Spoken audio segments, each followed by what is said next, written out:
Ladies and gents, welcome back. There are big protests planned for this weekend, and Canada is definitely going to be playing their part in this. And why are there protests, may you ask? Well, there's a rising opinion from particular people in positions of power that is, well, I don't know other ways to describe it other than just absolutely disgusting. And let's just hear it right from the horse's mouth. But this is what these elite people that want to change the world actually believe. And here we have from the post-millennial, climate alarmist demonizes farming, says eating meat and milk and eggs is an indulgence we cannot afford. And well, let's just hear it right from the horse's mouth. This country, George, there's a big emphasis on agriculture and how agriculture needs to cut its emissions. And I know it's an issue you feel very strongly about. You've said that agriculture is arguably the most destructive industry on earth. Explain, and do you still believe that, George? It's by far and away the greatest cause of habitat destruction, the greatest cause of wildlife loss, the greatest cause of extinction, greatest cause of soil loss, greatest source of freshwater use.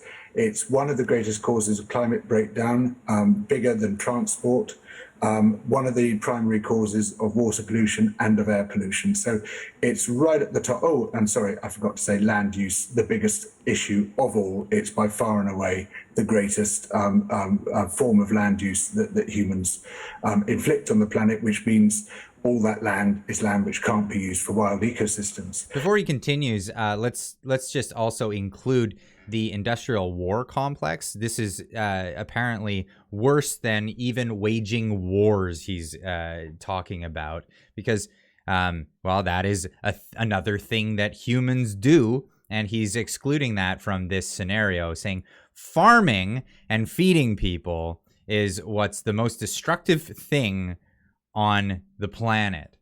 And while obviously we need farming, we need to minimize those impacts. We need to act as drastically within that sector as any other sector to prevent the collapse of our life support systems. And what that means, above all else, is getting out of livestock farming, is really shutting down animal farming altogether, because that has massively disproportionate impacts on the living planet. And we need to switch towards other sources of food, plant-based diets, which are far more efficient, far lower environmental impacts, but also switch out of farming altogether to produce protein-rich foods, which we can do through precision fermentation, brewing, and bugs. Eat the bugs. Eat your bugs. I can hear farmers all over this small country of ours shocked and perhaps screaming at their televisions because they're saying, are you saying all animal farming, and in your opinion, really needs to stop? Yes, it does. It really does. It's a bit like leaving fossil fuels in the ground. Unless we do that, we've really got very little chance indeed of preventing this domino effect of system collapse right across Earth systems, which basically makes the planet uninhabitable. So eating meat and milk and eggs is an indulgence we cannot afford.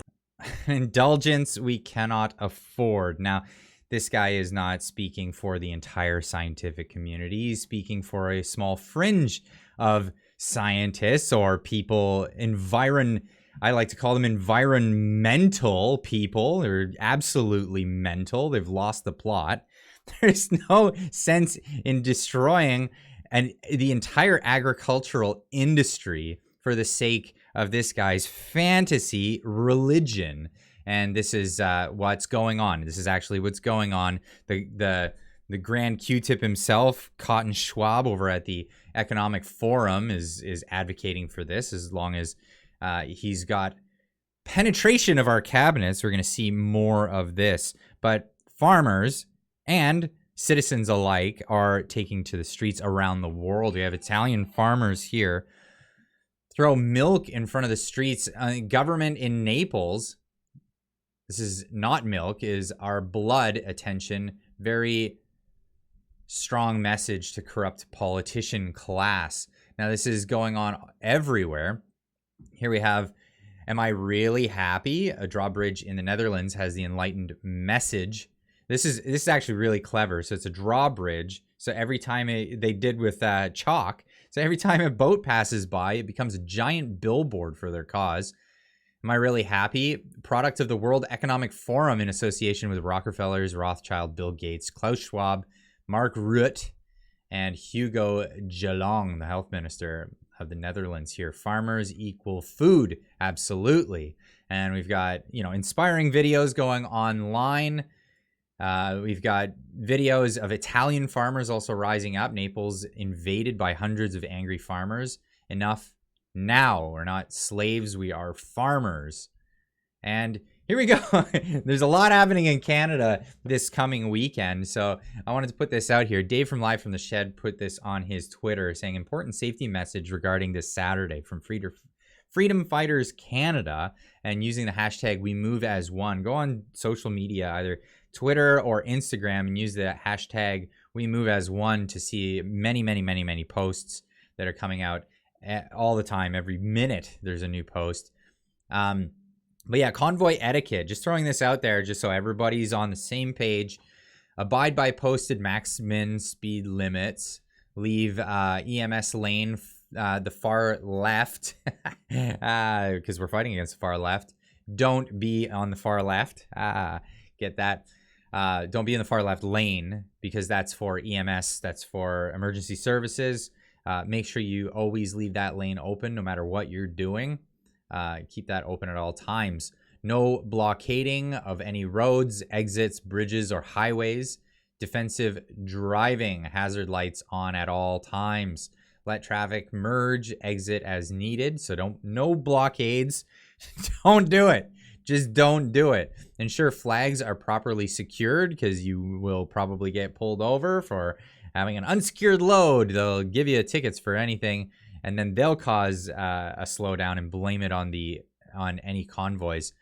Ensure, have copy of valid registration, insurance. You know the rules. Just follow them. Safety is paramount. No distracted driving. So if you're gonna have people yelling out the windows and cheering, make sure it's not the driver of this vehicle. But there are things, and this is only a few, because I don't want to get in trouble for not showing all of them. But I support Canadian and Dutch farmers. Saturday, July 23rd, nationwide protests to support Dutch farmers. Slow roll with tractor equipment, vehicles, etc. We've got a bunch of different cities, and I bet you this doesn't even include all of them. Look at that, my hometown of Sault Ste. Marie. That's where I was born. I only lived there until I was 8, so don't ask me questions if I know Tom. I don't know Tom, sorry. But all over the place, Montreal, Winnipeg, Edmonton, just to say a few.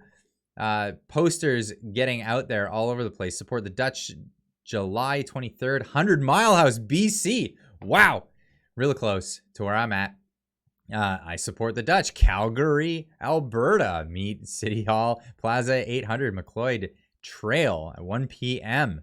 There's lots of these going on. I support the Dutch in Cornwall, Ontario. I support the Dutch, Brantford, Ontario. The list just keeps going on. Check out the hashtag We Move As One. Also look at Dutch farmers protest. Just type in farmers on Twitter and you'll find so much going on. But yeah, I just want to throw this out there. There's lots going on this weekend, but safety is paramount, and not becoming a statistic. Please don't become a statistic, and try to set a good example. There's a lot of us in the movement trying to promote the ideas and ideals of freedom, and let's just be respectful to everybody who's trying to put out a good message there, and don't go out there and be an idiot. And if you see people being an idiot, point out to them that they're being an idiot and say, shape up. The camera crews will be looking right at you. You know that's what's going to happen. We all saw it happen during the Freedom Convoy and other events like that. So anyway, just wanted to put that out there. Tonight I'll be live at 6:30 Pacific time. Check your local listings. That's 9:30 Eastern. Check that out. We'll be live talking about all these stories and many more tonight. And, well, it's always fun to have a hangout in the live stream, and then always hanging out in the Discord right after. Have a couple of wobbly pops with you beautiful ladies and gents. And anyway, we'll see you then. If not, we'll see you in the next video. Keep on trucking.